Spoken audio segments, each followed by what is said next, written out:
drama yang berjudul Matahari di sebuah jalan kecil dengan karya dari Arifin Cenwer. Sebelumnya, perkenalkan, nama saya Rana Paulina. Saya di sini sebagai narator dan berperan sebagai supir truk. Saya Ani Sulandari berperan sebagai Mbok Pecel. Saya Tamrin Tamita berperan sebagai si pendek. Saya Muhammad Ahyadi sebagai pemuda. Saya Niwaya Kosanaya berperan sebagai si Peci. Saya Stiananta berperan sebagai si kurus. Saya Anissa Kaulia berperan sebagai si tua. Saya Aisyah Narina berperan sebagai si kacamata. Saya Laila Marina berperan sebagai penjaga malam. Dan terakhir, saya Evelina Manala Putri berperan sebagai Mbak Yu si juragan batik. Selamat menyaksikan. Sebentar lagi berkas-berkas di langit akan buyar dan matahari akan mulai memancarkan sinarnya yang putih. Terang dan panas, jalan kubur akan mulai neduh.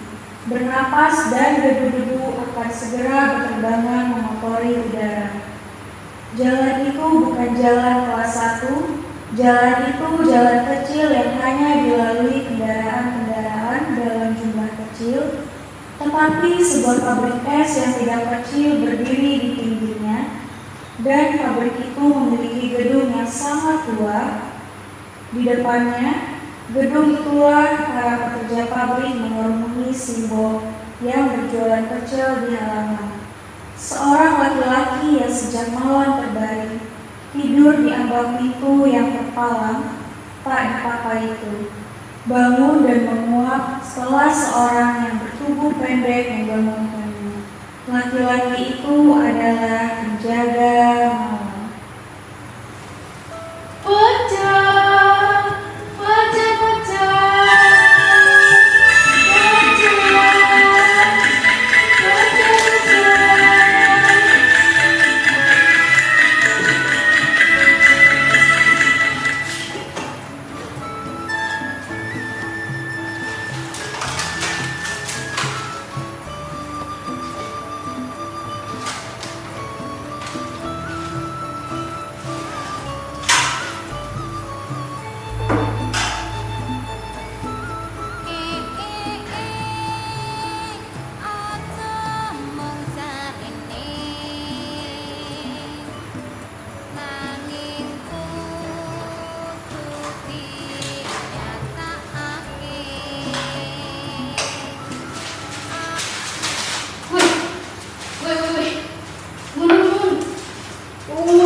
Jadi kesiangan. Tadi malam ada pencuri.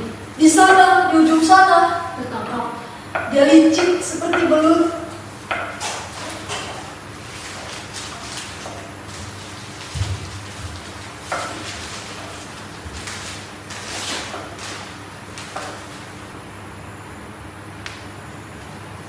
Seorang pemuda, anak laki-laki membawa baki di atas kepalanya lewat. Ia menjajakan kue donat dan onde-onde. Suaranya nyaring sekali. Tak ada orang yang mengacukannya. Begitu ia lenyap, seorang pemuda lewat pula yang berjalan dengan perlahan, berbaju lurik emas, sepatu kain yang sudah rusak dan buruk, wajahnya pucat. Sebentar ia memperhatikan orang-orang yang tengah makan, lalu ia pergi dan ia pun tak diperhatikan orang. Gemuruh mesin yang tak pernah berhenti itu, yang abadi itu, makin lama makin mengendur daya bunyinya. Sebab lalu lintas di jalan itu mulai bergerak dan orang-orang makin banyak di halaman pabrik itu. Simbok pun makin sibuk melayani mereka. Lihatlah. Onde-onde, onde-onde. Mbok, pecel satu. Satu ya, Mbok. Pedas manis tole. Pedas, Mbok. Saya juga Mbok. Pedas. Berarti 3 ya, Mbok ya? Ya, itu Mbok. Iya.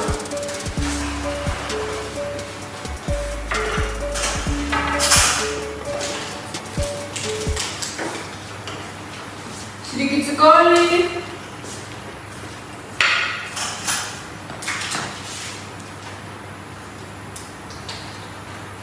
Ya, sedikit sekali. Tempe Rp5 sekarang. Beras mahal. Kemarin istriku mengeluh. Semua perempuan yang ngeluh. Semua orang mengeluh. Kemarin sore istriku ke warung Nyonya Kumut. Pulang-pulang ia melupaskan napasnya yang besar. Sebab harga beras naik lagi katanya. Emang apa yang tidak naik? Semua naik. Gaji kita tidak naik. Anakku yang tertua tidak naik kelas. Uang seperti tidak ada harga dirinya sekarang. Tidak seperti memang tak ada harganya. Ya, betul. Menurut saya sangat tidak baik kalau kita henti-hentinya mengeluh. Sementara masalah yang lebih penting pada waktu ini sedang gawat menantang kita. Dalam seruan serikat kerja, kita pun telah dinyatakan demi menghadapi revolusi dan soal-soal lainnya yang menyangkut negara kita. Harus turun aktif dan bersiap siaga untuk segala apa saja. Dan yang terpenting tentu saja perhatian kita. Ya, baru saja saya baca dari koran. Nih korannya. Bahwa kita harus waspada terhadap anasir-anasir penjajah kolonialisme. Kita harus hati-hati dengan mulut yang manis dan licin itu. Tempe yang mahal tidak enak rasanya. Beras yang mahal hanya soal yang tidak lama. Ya juga, betul sih ya. Dulu saya hanya membutuhkan uang sepeser untuk sebungkus nasi. Dulu, ketika zaman Orma, zaman Belanda. Ya, zaman Belanda. Untuk sehelai kemeja saja, saya hanya membutuhkan uang sehelai rupiah. Tapi, untuk apa kita melamun? Untuk apa kita mengungkap yang dulu? Ya, untuk apa? Untuk apa kita melamun? Untuk apa kita menghayal? Apakah dulu bangsa kita ada yang mengendarai mobil?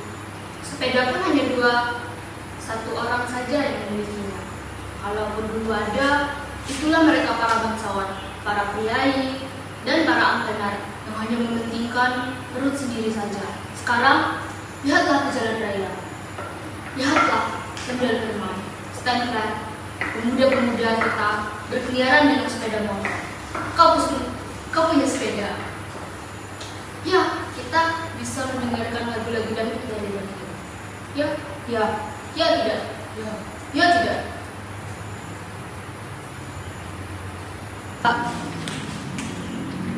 Sebab itu, kita tidak perlu mengeluh, apalagi melamun dan menghayal. Sekarang, yang penting kita bekerja yang keras. Saya pikir juga begitu. Kita bekerja dan bekerja keras untuk anak-anak kita kelak. Saya ingin anak saya memiliki Yamaha bebek. Asal dia bekerja, kita bebas berharap apa saja. Tapi kalau masih ada korupsi, anak kita hanya kebagian debu-debunya saja dari motor yang lewat di jalan raya. Iya betul. Ya, sekarang kejahatan merajalela. Semua orang bagai diajar mencuri dan menipu. Semua orang. Uang serikat kita pernah ada yang menggerogoti. Ya, setahun yang lalu. Ya, dan sampai sekarang belum tertangkap tuyulnya. Pemuda muncul lagi. Mula-mula ragu, ia turut bergelombol dan makan pecel. Ya, setahun yang lalu. Sekarang kita sukar percaya orang. Bahkan kita tak percaya lagi pada kucing. Kucing sekarang takut pada tikus. Dan tikus sekarang besar-besar. Malah ada yang lebih besar daripada kucing. Dan ada pula tikus yang panjangnya 100 km dan 40 kg beratnya. Tapi yang lebih pahit kalau kucing jadi tikus, alias kucing sendiri sama kurang ajarnya dengan tikus. Ya, sekarang kucing malas dan sangat kurang ajar. Dunia perlu tikus sekarang. Dan tikus-tikus zaman sekarang berani berkeliaran di depan mata pada siang hari bolong. Omong-omong perkara tikus, sekarang ada juga orang yang memakan tikus. Bukan tikus, cindel. Orang Tionghoa di tempat saya memakan cindel mentah-mentah dengan menggunakan kecap. Mungkin itu untuk obat. Bukan cindel, tikus-tikus Wiro. Petani-petani sudah sangat jengkel karena diganggu sawahnya. Sehingga mereka dengan geram dan jengkel lalu memakan tikus-tikus sebagai lauk. Daripada mubazir, tapi ada juga yang memakan tikus sebab lapar. Ya, sekarang hampir umum di kampung-kampung. Bahkan ada anjuran dari pemerintah. Enak, ha? Sedap. Saya tidak turut memakan.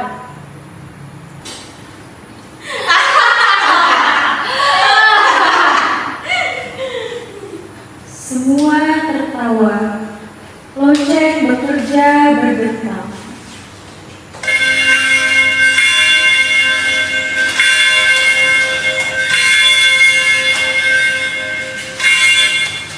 Ini Mbok, ini duitnya. Berapa Mbok tadi Mbok? 70. Ini Mbok. Ini Mbok. Kasih ya. Mereka masing-masing menghitung dan menyerahkan uang pada simbol. Kemudian pergi bekerja. Lewat jalan samping yang terakhir adalah si pendek. Berapa, Bu? Apa? Nasi kecil 2, pempek 1, 1, pempek 1. 70.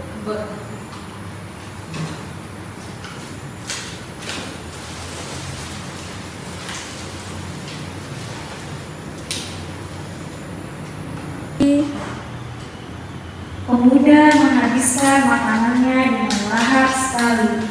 Setelah membuang kodongnya, ia meminta air yang biasa disediakan oleh si penjual pecel itu. Air kok satu.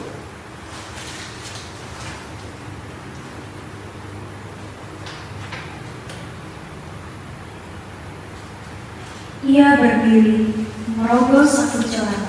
Ia cemas, satu baju dirogohnya. Ia semakin cemas. Singo memperhatikan dengan biasa.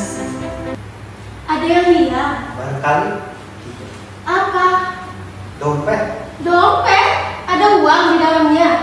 juga KTP. Tapi saya lupa. Kayaknya ketinggalan di baju saya. Berapa kok? Nasi 2, Tempe 2 atau 3? 80. Sebentar, saya ingin mengambil duit saya. Gak bakal lama dari 10 menit. Nanti dulu. Takkan lebih lama dari 10 menit. Sebentar saja kok. Tapi sebentar lagi mau saya pergi dari sini. Dompet saya ketinggalan di rumah. Saya mau ngambil. Ya, tapi sebentar lagi saya mau pergi dari sini. Sebentar. Hei, nanti dulu. Bayarlah, baru kau boleh pergi. Jangan berteriak, Bo. Saya ingin mengambil uang saya yang ketinggalan di rumah. Bo tidak percaya? Tunggulah sebentar, saya orang kampung sini juga. Ada apa, Bu? Ada apa tuh, Bu? Iya toh, belum bayar. Sebentar, cuma 5 menit. Heidi, tunggu. Saya belum bayar makanan saya ingin mengambil dompet saya yang di rumah ketinggalan.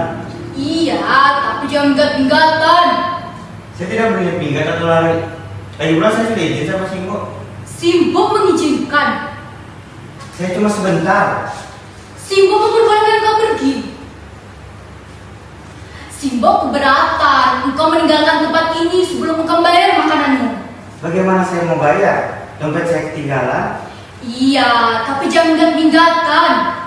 Saya tidak boleh pinggat atau lari. Di mana rumahmu? Dekat Dekat di mana? di kampung ini. Hah? Mbok kenal pada anak itu? Seumur hidup baru pagi ini saya menjumpainya. Tapi peristiwa semacam ini kerap kualami. Dulu saya percaya ada orang-orang betul-betul ketinggalan uangnya. Tapi orang-orang itu tidak pernah kembali. Waktu itu ia bilang uangnya tertinggal di rumah. Tapi sampai hari ini cicilan makannya belum dibayar. Benar, 20 itu tidak banyak, tapi 20 kali 10 itu tidak sedikit. Sekarang saya sudah kapok. Baru sekarang ini bukan kau jajan pada Simbo? Ya, Lalu kenapa kau berani-berani jajan pada kamu tak beruang? uang saya ketinggalan. Bayarlah sekarang. Bagaimana saya mau bayar? Uang saya ketinggalan di saku baju saya. Baru sekarang ini kau jajan pada Simbo, bukan? Ya, Lalu kenapa kau berani-berani jajan pada kamu tak beruang? saya beruang, Bayarlah sekarang. tapi uang saya ketinggalan. Kenapa kau berani jajan? Uang saya ketinggalan. Kali saya akan ambil uang saya di rumah. Muncul di jendela si Peci. Ada apa dia? Makan tidak bayar. Siapa? Pemuda ini. Dia. Kau bayarlah sebelum orang ramai-ramai datang ke sini. Ya bayarlah. Berapa, Mbok? 80. Dua orang anak masuk. Mereka menonton. Kenapa jadi diam? Kenapa? Saya tidak berniat minggat. Masih muda sudah belajar tidak jujur. Masih muda sudah belajar makan tanpa jerih payah. Kenapa tidak membayar? Saya mau bayar, tapi uang saya ketinggalan Ketinggalan di mana? Di bank. di rumah. Di mana rumahmu? Di sini, Di sini di mana? di kampung ini. Kau warga kampung ini. Saya orang baru di sini. Kau tahu nama kampung ini? Bebulen Oh, boleh. Di RT mana kau tinggal? di RT 5. RT 5, betul. Betul, kalau saya tidak keliru. Kalau tidak keliru, Saya lupa, saya orang baru di sini. baik. Siapa kepala RT 5? Saya orang baru di sini. Tentu saja kau harus mengatakan orang baru di kampung ini. Sebab kalau kau mengatakan orang lama di kampung sini, tentu kau harus menjawab siapa nama kepala RT 5. Baik, dari mana asalmu? Muntilan. Dekat. Nah, kau katakan di mana tempat tinggalmu? Di RT 5 Bebulen. RT 5 di mana? Di RT 5 Iya, di rumah siapa? dekat bengkel Selamat. Bengkel mobil itu. Bengkel sepeda. Oh iya betul, bengkel sepeda. Di mana bengkelnya? Di dekatnya. Di atasnya. Di sebelahnya. Ya, di sebelah atas. Sebelah kiri. Oh, rumah siapa itu? Rumah tukang sepatu. Hafal sekali. Tukang sepatu siapa namanya? Sunarko. Salah. Ternyata kau bohong. Nah, sejak sekarang saya akan memanggilmu pembohong. Rumah itu adalah rumah saya.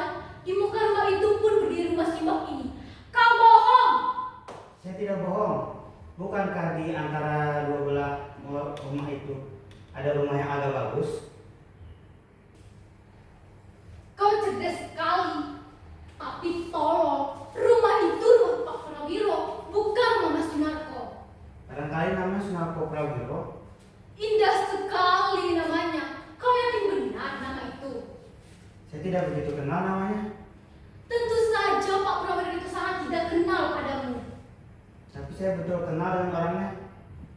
Setiap orang yang punya sepatu yang rusak dan buruk sepertimu pasti kenal padanya. Dia tukang sepatu.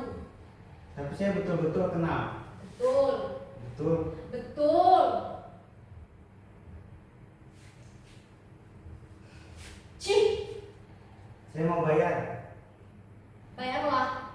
Uang saya ketinggalan. Tinggalan di mana? Di bank. Di kantor Pak Prawiro atau mau mencopet dahulu? Mau belajar jadi garong? Biar cair kepalamu. Sayang, kumismu jarang. Kalau panjang dan lebat, saya sudah gemetar. Betul. Uang saya ketinggalan. Bohong! Sungguh mas. Bohong! Kau tadi sudah bohong. Sebab itu pun kau pasti pembohong. Percayalah mas, kalau saya bohong. Bohong! Bohong! Saya percaya kau ada manusia bukan binatang. Saya saya sendiri. Seperti sekarang, saya juga merasa marah dalam hati. Waktu itu, saya tidak bisa menahan diri lagi sebenarnya. Tetapi, saya juga mengerti bahwa saudara saya itu mesti masuk penjara. Sebab dia telah melakukan kejahatan yang kebenci. Tapi saya merasa marah dan tetap benci akan apa yang berbau ketidakjujuran. Sekarang tentu saja, mau bayar atau tidak?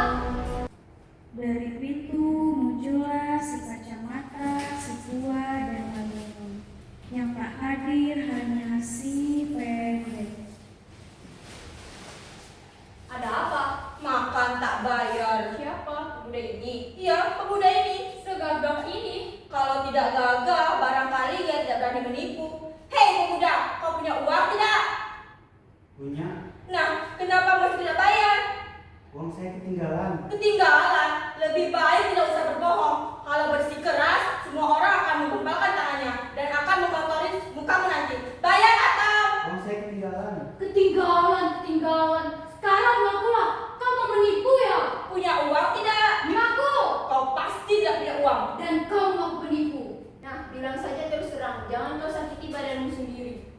Sudah kawan-kawan, saya yakin dia ini tidak memiliki uang. Tapi lebih baik bagaimana ia menanggalkan celananya saja. Jadi celananya ini sebagai jaminan. Bagaimana? Ya, lebih baik begitu. Semua orang akan setuju. Tanggalkan pakaianmu. Saya malu. Tidak, kau tidak punya malu. Kau tidak malu maka tidak bayar. Tanggalkan celanamu, tanggalkan. Saya pakai celana dalam. Bohong. Kau pembohong. Sebab itu kau pasti pembohong. Sungguh mati demi Tuhan. Tentang celana dalam saya tidak berbohong. Kalau saya menanggalkan pantalan saya, telanjang saya. Oh, sungguh saya tidak tahu bagaimana saya menanggalkannya.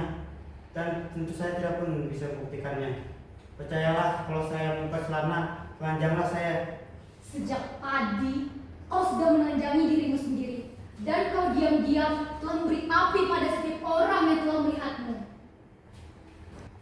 Tiba-tiba seorang perempuan juragan batik bersama pembantu yang memayunginya muncul dan ia tertarik untuk melihat kejadian itu.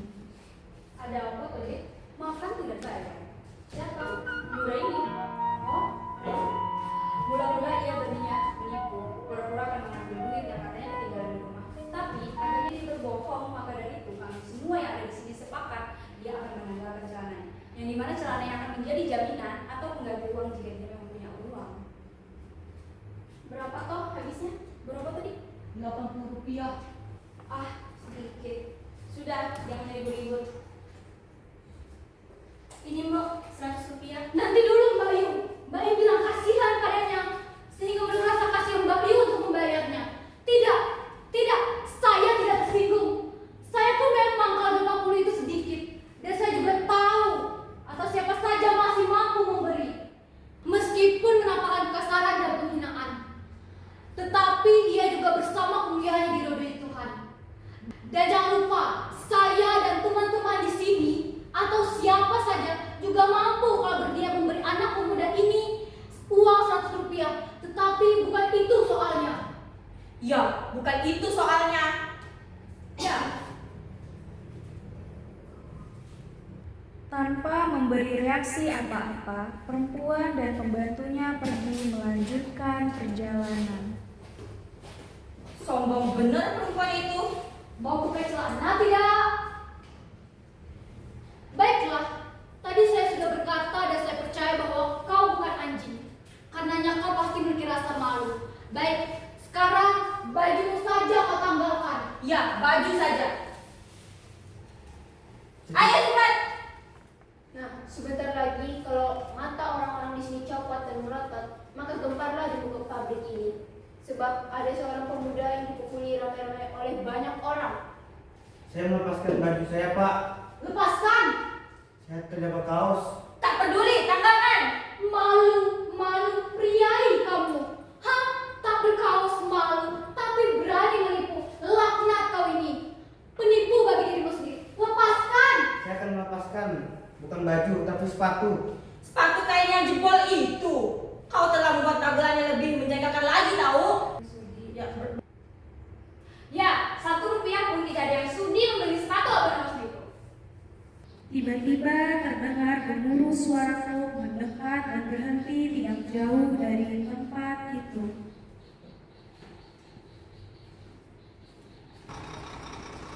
Nah, Pak supir datang. Biarlah dia yang membereskan ini. Biar dia tahu kalau tangannya akan kiri oleh Pak supir. Ada apa, Ha? Makan tak bayar. Si kecil ini? Iya, si kecil ini.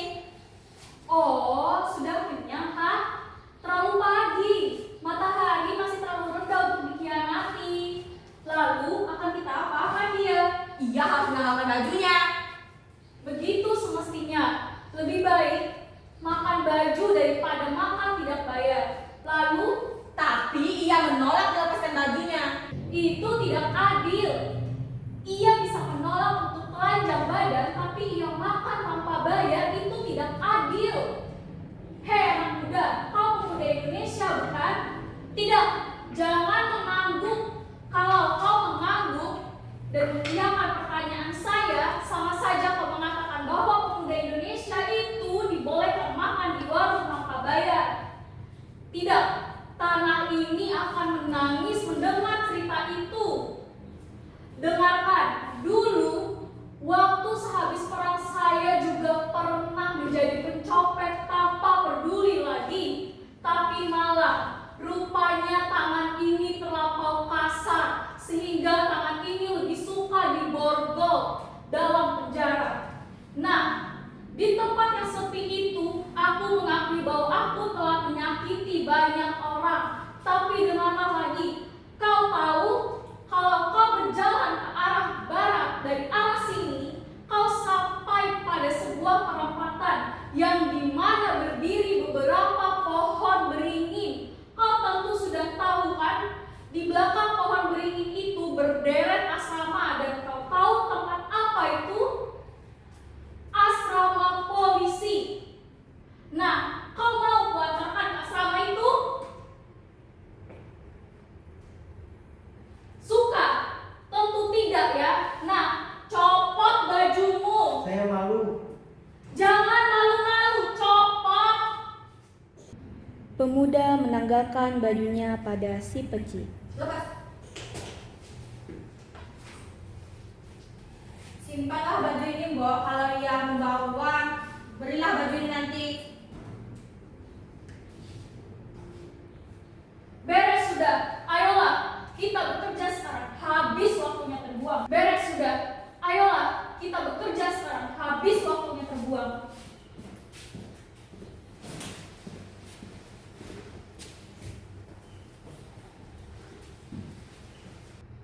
Orang-orang pergi, masuk ke dalam pabrik kecuali si sopir yang pergi ke arah dari mana ia muncul tadi. Tapi belum lama dua langkah, orang-orang bergerak.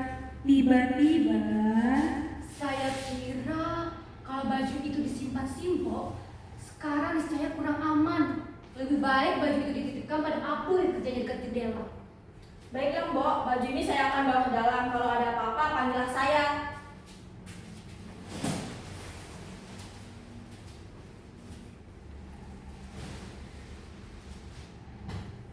beres sudah, orang-orang sudah mulai bekerja. Di halaman ada Simbo dan si pemuda. Gemuruh musik kembali nyata. Lewat seorang perempuan menjajakan jenang gendul sangat nyaring suaranya. Jenang jendul, jenang jendul, jenang jendul.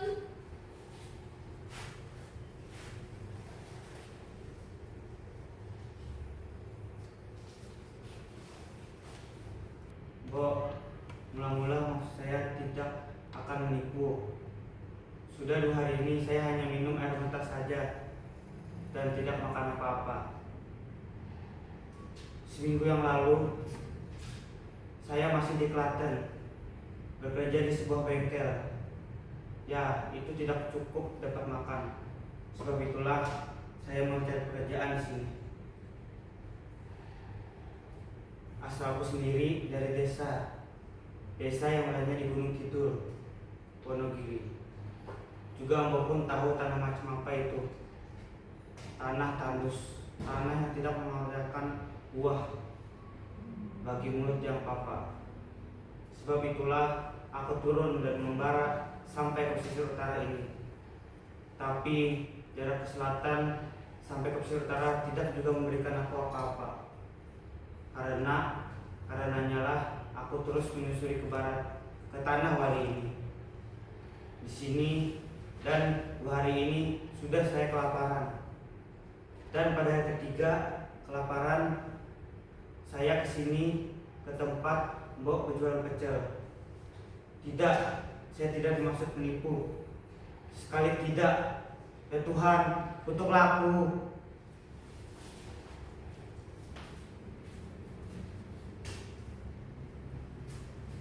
Abdul, ada apa Mbak? Mana baju tadi? Dia mau uang. Tidak. Kembalikan saja. Nanti direbut oleh anak itu lagi. Tidak, kembalikan saja. Baiklah.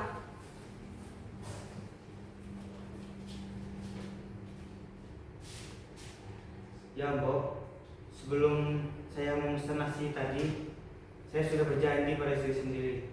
Tidak, saya harus membayar. Entah kapan atau di mana. Demi Allah, hukumlah saya. Ya mbok, kalaupun saya pergi dan tak kembali, atau kapan saja, pasti saya akan kembali untuk membayar makanan. Ibu saya mengajarkan bahwa bekerja artinya tenaga, bahwa bekerja adalah makan. Hal itu kusadari sejak aku mulai tahu bahwa tanah tempat yang saya pijak sangatlah keras, begitu angkuh dan tandus. Tidak, Mbok. Bukan maksud saya minta dikesani.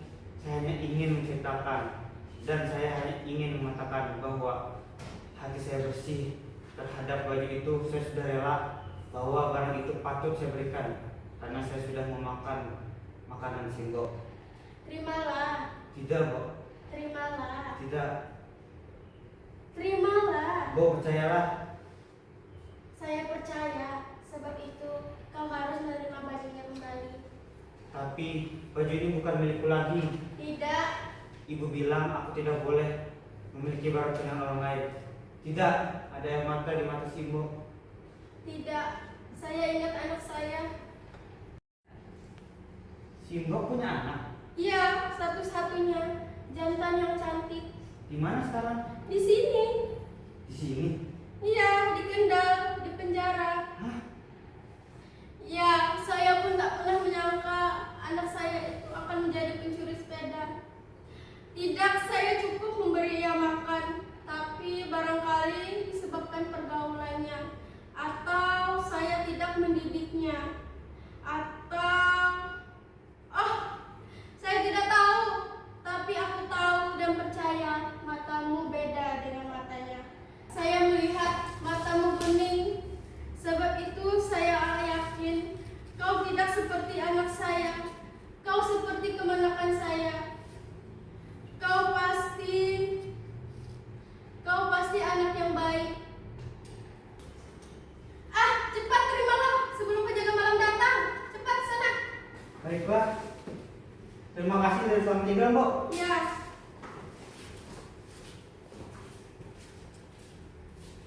Begitu ia lenyap, muncul penjaga malam yang tampak baru selesai mandi.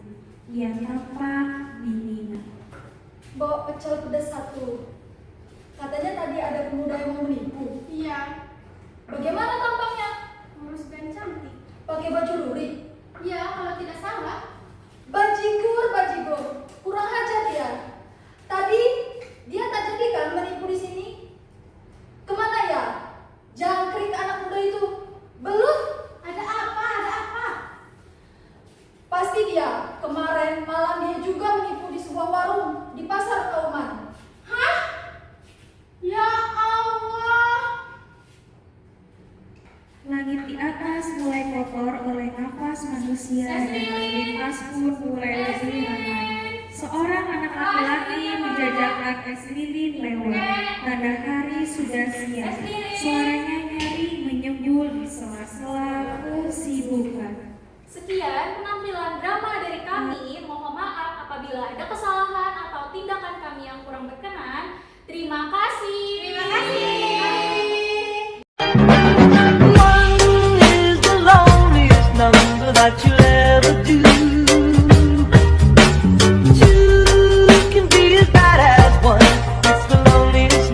This is the number one. One is the loneliest number that you'll ever do.